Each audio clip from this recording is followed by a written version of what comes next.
आकाश की माँ की तबीयत काफ़ी समय से खराब थी। घर पर ही 2 नर्स उनकी देखभाल करती थी। डॉक्टरों ने भी अपने हाथ खड़े कर दिए थे और कहा था कि जो सेवा करनी है कर लीजिए। दवाइयाँ अपना काम नहीं कर रही थी। आकाश और उसकी पत्नी सीमा ने काम हाथ में बटाने के लिए घर में बच्चों को हॉस्टल से वापस बुला लिया। दोनों पति पत्नी काम पर जाते। दोनों बच्चे बार बार अपनी दादी को देखने के लिए कमरे में आ जाते। दादी ने आंखें खोली तो बच्चे दादी से लिपट गए। दादी, पापा कहते कि आप बहुत अच्छा खाना बनाती हैं। हमें हॉस्टल का खाना अच्छा नहीं लगता। क्या आप हमारे लिए खाना बनाओगी? नर्स ने बच्चों को डांटा और बाहर जाने को कहा। अचानक से दादी उठी और नर्स पर बरस उठी। आप जाओ यहाँ से। मेरे बच्चों को डांटने का हक किसने दिया? खबरदार अगर आपने मेरे बच्चों को डांटने की कोशिश की। कमाल करती हो, नर्स बोली। आपके लिए ही तो मैंने बच्चों को डांटा है।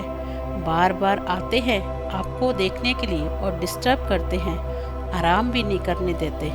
दादी बोली, अरे इनको देखकर मेरी आंखों और दिल को कितना आराम मिलता है, तू क्या जाने। ऐसा कर, मुझे जरा नहला दे, मुझे बाथरूम तक ले चल। नर्स हैरान थी। कल तक तो दवाई काम नहीं कर रही थी और आज ये बदलाव सब समझ के बाहर था। जैसे नहाने के बाद दादी ने नर्स को खाना बनाने में मदद करने को कहा। पहले तो नर्स ने मदद करने से मना कर दिया, फिर सोचने लगी। खाना बनाने पर बच्चों को बुलाया और रसोई में ही खाने को कहा। दादी, हम जमीन पर बैठकर खाएंगे आपके हाथों से। मम्मी तो टेबल पर खाना देती है और खिलाती भी नहीं। दादी के चेहरे पर खुशी थे। वे बच्चों के पास बैठकर उन्हें खिलाने लगी। बच्चों ने भी दादी के मुंह में निवाला दिया। दादी की आंखों में आंसू बहने लगे। दादी, तुम रो रही हो? दर्द हो रहा है क्या? मैं आपके पैर दबा दूं? अरे नहीं, ये तो बस तेरे पापा को याद करके रो रही हूँ। वो भी ऐसे ही खाना खाता था मेरे हाथ से, पर अब कामयाबी का भूत ऐसा चढ़ा कि उसके पास खाना खाने का समय नहीं, उसके पास और न ही माँ से मिलने का समय है। दादी, तुम ठीक हो जाओ, हम दोनों आपके पास ही रहेंगे, आपके हाथों से खाना खाएंगे। और दादी बोली, पढ़ने कौन जाएगा? तेरी माँ रहने देगी क्या तुमको? दादी, हम अब नहीं जाएंगे, यहीं रहकर पढ़ेंगे। दादी ने बच्चों को सीने से लगा दिया।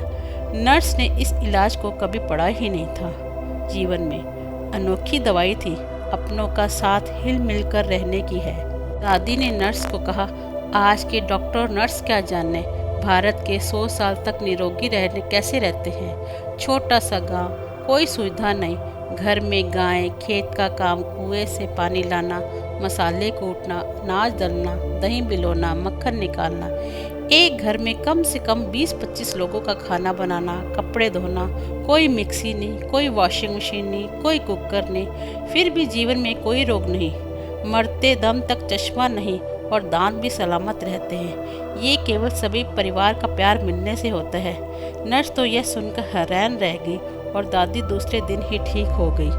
दोस्तों, कहानी कैसी लगी? अच्छी लगी तो इसे लाइक कीजिए, शेयर कीजिए और मेरे चैनल को सब्सक्राइब कीजिए।